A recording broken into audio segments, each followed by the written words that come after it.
गारसादे तासी।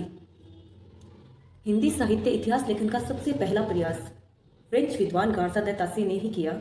यह ग्रंथ फ्रेंच भाषा में लिखा गया है।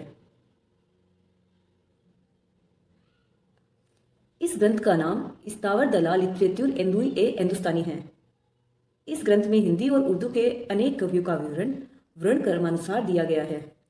यह पुस्तक दो भागों में विभक्त है, जिसका प्रकाशन क्रमशः 1839 तथा 1847 ईस्वी में हुआ।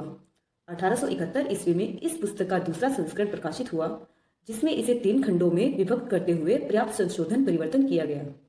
यह ग्रंथ ग्रेट ब्रिटेन और आयरलैंड की प्राच्य साहित्य अनुवादक समिति की ओर से पेरिस में मुद्रित किया गया। इस ग्रंथ में कुल 738 कवि हैं, जिसमें हिंदी के 72 तथा शेष उर्दू के हैं। इस ग्रंथ का महत्व इस दृष्टि से है कि इसमें हिंदी साहित्य का सर्वप्रथम इतिहास प्रस्तुत करने का प्रयास किया गया तथा कवियों के रचनाकाल का भी निर्देश दिया गया।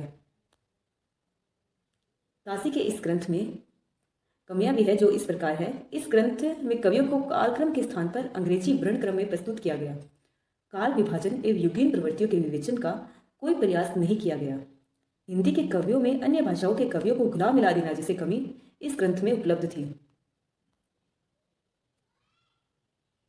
डॉक्टर लक्ष्मी सागर वाजपेयी ने तासी के ग्रंथ का हिंदी अनुवाद हिंदी साहित्य का इतिहास नाम से 1952 ईस्वी में करवाया।